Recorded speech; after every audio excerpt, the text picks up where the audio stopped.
I am Ian Dilly.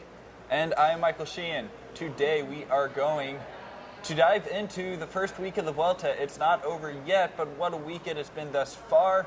Really exciting racing, and I have a feeling that Ian Dilly is going to stand on a soapbox later in the show about an article that we posted earlier before the Vuelta started about the state of doping in Colombia. Let's get started with the Vuelta a España.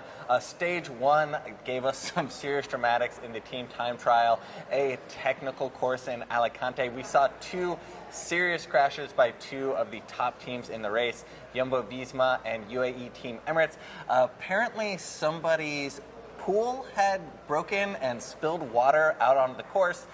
This led to some ferocious pileups in the corner. Jumbo-Visma definitely had a tough fall. They lost 40 seconds on the stage, and Steven Kruijswijk is no longer in the Vuelta. He had to abandon with knee pain following the finish of stage 4.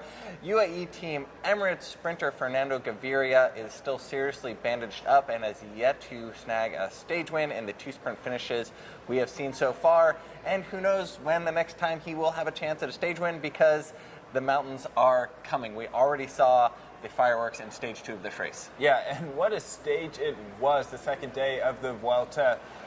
Sprinters had it circled as a possibility. They were holding out hope that it would all come down back together for a field sprint. However, on this final climb of the day, the GC riders took matters into their own hands and just blew the race apart. We saw a very active Davide Formolo in the Italian national champions kit, riding really aggressively from the start of the climb. He was joined by Alejandro Valverde, and eventually the real GC contenders showed themselves and put their cards on the table on stage 2, which I think is just incredible. We saw a lead group containing Nairo Quintana, Rigoberto Urán, Fabio Aru, who is back after having to miss a large chunk of the first half of the season due to iliac artery, a surgery to repair a constriction in his iliac artery. It's great to see him racing so well despite that and being bandaged up from his team time trial crash.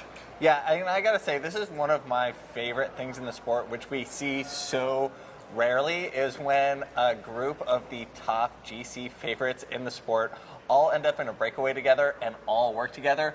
These riders are so used to being supported by their team leaders and attacking only in the most decisive parts of the race on the climbs. Then watching them ride together in a cohesive pace line, it's just a thing of pure beauty, and it also so rarely happens. Also, Quintana's attack was perfectly timed. Watching him ride away from the favorites to snag this win about 3 kilometers out from the finish was incredibly impressive. And also, it put this race, which looked like it was going to run away with Astana and Miguel Angel Lopez after the crashes in stage 1, basically back on terms. Fabio Aru gained back time, as did Primož Roglič.